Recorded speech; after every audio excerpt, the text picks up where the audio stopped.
Hello everyone. आज मैं लेके आई हूँ आपके लिए इकोनॉमिक्स की नई वीडियो। और आज हम जो चैप्टर करने वाले हैं उस चैप्टर का नाम क्या है, बैंकिंग। इससे पहले वाली वीडियो में हमने मनी चैप्टर किया था और आज हम बैंकिंग करेंगे।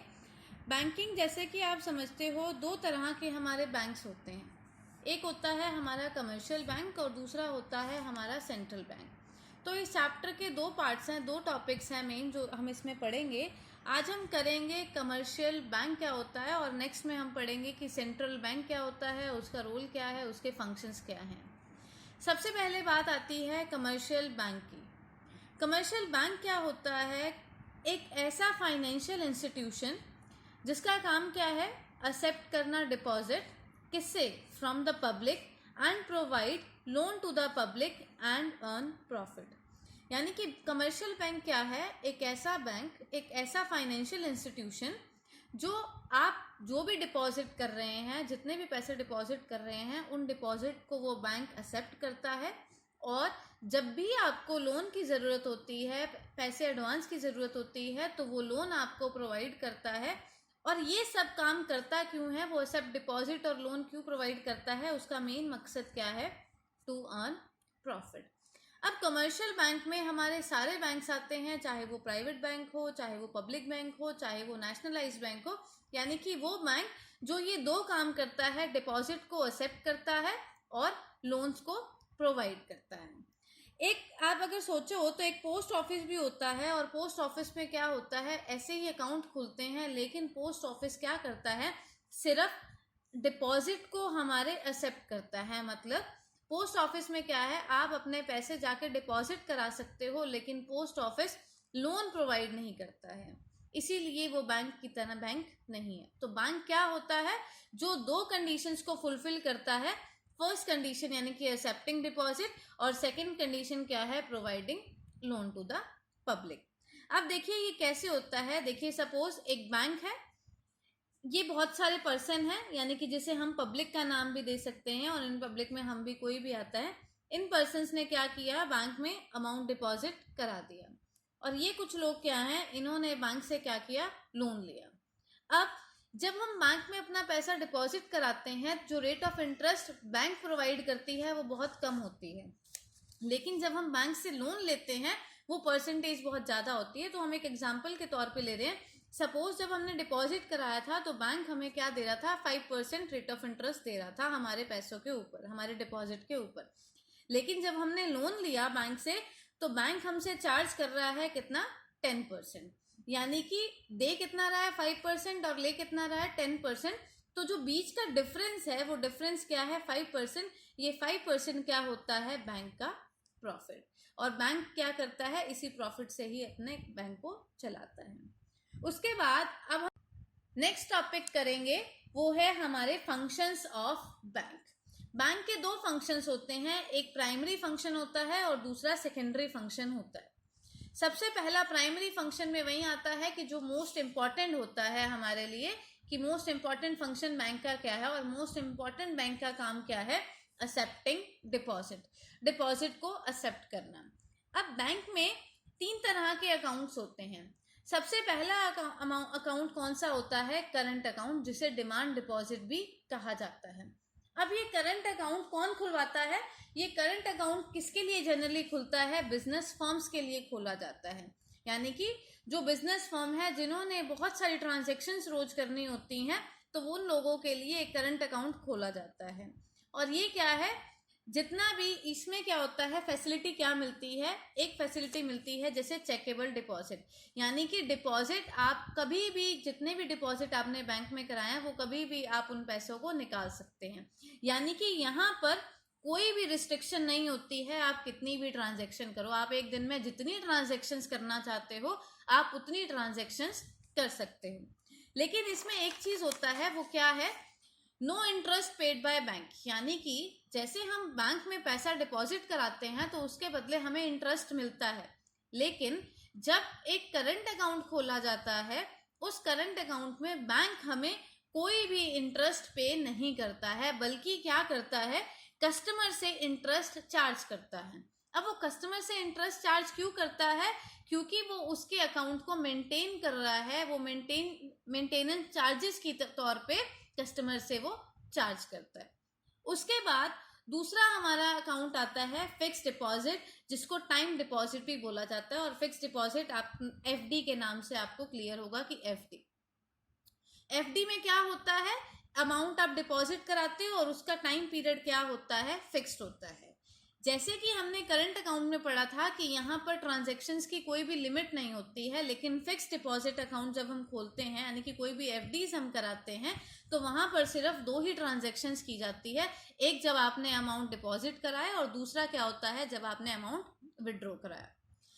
थर्ड क्या है इसमें, नो चेकेबल डिपॉजिट। यहाँ पर चेक से कोई भी डिपॉजिट नहीं होता, ना ही आप चेक से कोई पेमेंट कर सकते हो, क्योंकि इसमें एक फिक्स डेट होती है, उसी डेट पर आपको अमाउंट डिपॉजिट करा रहे हो। और जब उसकी मेच्योरिटी डेट आएगी, सपोज 1 जनवरी 2019 को आपने डिपॉजिट कराया और 1 ईयर के लिए कराया, तो 1 जनवरी 2020 को वो अमाउंट विड्रॉ हो जाएगा। उसके बीच में आप कोई भी चेक इशू नहीं कर सकते, तो इसके लिए कोई चेक इशू नहीं होते हैं। ये जनरली कराता कौन है, हाउस होल्ड। और करंट अकाउंट कौन खुलवाता है, बिजनेस फर्म्स खुलवाती हैं। इसमें रेट ऑफ इंटरेस्ट क्या होता है, बहुत ज़्यादा मिलता है as comparison to saving deposit, यानी कि जो आप जनरल अकाउंट जब हम आगे डिस्कस करेंगे, इसमें इंटरेस्ट क्या होता है, बहुत ज़्यादा होता है। नेक्स्ट क्या आता है हमारा, सेविंग डिपॉजिट, जिसे सेविंग अकाउंट भी बोला जाता है। इस सेविंग अकाउंट में क्या होता है, डिमांड डिपॉजिट और फिक्स डिपॉजिट जो भी हमने दोनों पढ़ा, दोनों के फीचर्स क्या होते हैं, कंबाइंड। कुछ चीज़ें फिक्स डिपॉजिट की होती हैं और कुछ डिमांड डिपॉजिट की। इसमें लिमिटेड नंबर ऑफ ट्रांजैक्शन होती हैं, यानी कि आपका भी जो अकाउंट होगा बैंक में, उसमें भी आप ट्रांजैक्शन की क्या होती है, एक लिमिट होती है, उतनी ही ट्रांजैक्शन हम एक दिन में कर सकते हैं। और इसके लिए चेक फैसिलिटी बैंक क्या कर देता है हमें, कि हमें चेक फैसिलिटी देता है कि हम कभी भी चेक के थ्रू या एटीएम के थ्रू पैसा निकलवा सकते हैं, नेट बैंकिंग के थ्रू पैसा निकलवा सकते हैं। नेक्स्ट, ये जनरली कौन खुलवाता है, हाउस होल्ड खुलवाता है। और नेक्स्ट इंपॉर्टेंट चीज़ क्या है, इंटरेस्ट। इसमें जो इंटरेस्ट मिलता है हमें, वो एफडी से कम मिलता है। क्यों? क्योंकि इसमें पैसा हम ज़्यादा टाइम के लिए रखते हैं, लंबे समय के लिए रखते हैं, तो उसके बदले हमें इंटरेस्ट ज़्यादा मिलता है। लेकिन इसमें इंटरेस्ट क्या मिलता है, एफडी से कम। तो ये था हमारा फर्स्ट फंक्शन, एक्सेप्टिंग डिपॉजिट। उसके बाद हमारा सेकंड फंक्शन आता है, प्राइमरी फंक्शन का सेकंड पार्ट, एडवांसिंग लोन। क्योंकि बैंक के 2 फंक्शन है, एक्सेप्ट डिपॉजिट करना और लोन को एडवांस करना। तो पहला लोन का टाइप क्या है, कैश क्रेडिट।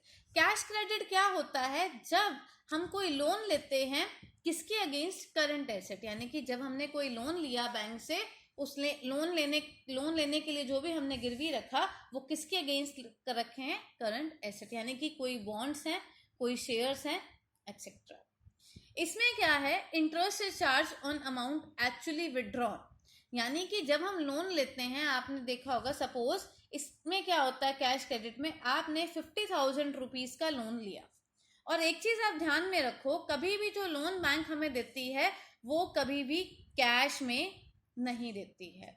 उसके लिए वो क्या करती है, बैंक में हमारा एक अकाउंट ओपन होता है, उस बैंक में वो लोन का अमाउंट ट्रांसफर करती है बैंक। अब सपोज आपने 50,000 का लोन लिया, बैंक ने आपका एक अकाउंट खोला और उस अकाउंट में आपके 50,000 रुपीज़ डिपॉजिट कर दिए।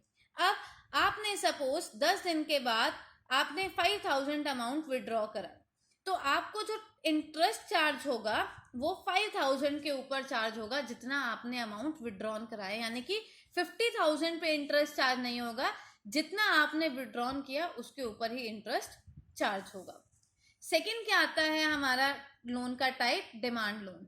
डिमांड लोन क्या है, loan which can be recalled by bank on demand, यानी कि ये ऐसा लोन होता है जो बैंक कभी भी डिमांड करके आपसे पैसा वापस मांग सकता है। आपको आज लोन दिया, बैंक कभी भी आपसे डिमांड कर सकता है कि मैंने जो आपको लोन की पेमेंट करी है वो मुझे रिटर्न करो।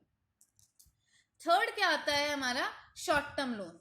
शॉर्ट टर्म लोन क्या होते हैं, ये पर्सनल लोन होते हैं जिसके अगेंस्ट कोई कोलेटरल सिक्योरिटी रखते हैं, कोई गिरवी जो रखते हैं वो कोलेटरल सिक्योरिटी, आपने ये टॉपिक पहले भी पढ़ा हुआ है। इसमें जो इंटरेस्ट चार्ज होता है पूरे अमाउंट पे चार्ज होता है, यानी कि आपने 50,000 रुपीज़ अकाउंट लोन लिया और वो 50,000 के ऊपर जो भी रेट है, सपोज 10% है, तो 50,000 के ऊपर 10% चार्ज होगा और 5,000 चार्ज होगा, चाहे आपने विड्रॉ किया है या नहीं किया है, फुल अमाउंट पे चार्ज होगा। उसके बाद आते हैं हमारे सेकेंडरी फंक्शन।